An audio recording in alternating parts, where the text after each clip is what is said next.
আজ নিয়ে এলাম বিয়েবাড়ি স্টাইলে আনারসের ফুড চাটনি। সামান্য কয়েকটা উপকরণ দিয়ে খুব সুন্দর বিয়েবাড়ির মতন চাটনি আপনারাও বাড়িতে বানিয়ে ফেলতে পারেন। তার জন্য আমি নিয়েছি অল্প আনারস আর অল্প আম। আমার কাছে এই দুটো ফ্রুটই ছিল, তাই দিয়েই বানিয়ে নিলাম। আপনারা চাইলে অন্য ফ্রুট দিতেই পারেন। আমি আম আর আনারসটাকে খুব ছোট করে কেটে নিয়েছি। আর এই চাটনিটা করতে একটু সামান্য মশলা লাগে, সেটা আমি তোমাদের সাথে পরে শেয়ার করছি। তার আগে আমি একটা কড়াই বসিয়ে নিয়েছি, তার মধ্যে অল্প একটু জল দিয়ে, আর জলটা যতক্ষণ না গরম হচ্ছে ততক্ষণ আমরা জলটাকে গরম করতে দেবো। তারপরে তার মধ্যে অল্প পরিমাণ স্বাদ মতন চিনি দিয়ে দেবো।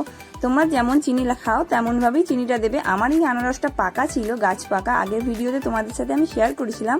তো সেই আনারসের জন্য খেয়ে দেখেছিলাম বেশি টক ছিল না, তাই এখানে আমি কম চিনি ইউজ করলাম। আর তার সাথে আমটাও দিয়ে দিয়েছি, আমটাও খুব বেশি টক ছিল না, তাই চিনি পরিমাণটা কম দিয়েছি। সব একসাথে খুব ভালো করে মিশিয়ে নিয়ে অল্প পরিমাণ নুন আর অল্প পরিমাণ হলুদ গুঁড়ো আর একটু ঝাল ঝাল হবে বলে আমি একটু লঙ্কা গুঁড়ো দিয়েছি, দিয়ে খুব ভালো করে এটা মিশিয়ে নিয়ে কিছুক্ষণের জন্য আমি এটা ঢাকা দিয়ে সিদ্ধ হতে দেবো, যাতে আম আর আনারসটা খুব ভালো করে নরম হয়ে যায়।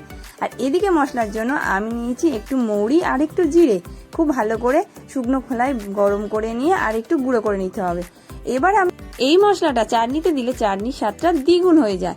আর এই মশলাটা আমরা গুঁড়ো করে কন্টেনারে রেখে দিতে পারি, যখন তখনই ব্যবহার করতে পারি। আর এদিকে আম আর আনারসটা খুব সুন্দর করে নরম হয়ে গেছে। এইবারে এর সঙ্গে কিছু ড্রাই ফ্রুট ইউজ করতে হবে। আমি এখানে শুধু কিশমিশ ইউজ করেছি, তোমরা চাইলে কাজুও ইউজ করতে পারো। আমার কাছে কাজু, ফ্রুট চাটনিতে কিন্তু ড্রাই ফ্রুটটা মাস্ট। কাজু, কিশমিশ, খেজুর, আমসত্ত্ব সবটাই লাগে, কিন্তু আমার কাছে ছিল না, তা কি করা যাবে, তাই আমি এইটা দিয়েই বানিয়ে ফেললাম। আর এবারে একটু লেবুর রস দেবো, যাতে একটু টক ভাবটা থাকে।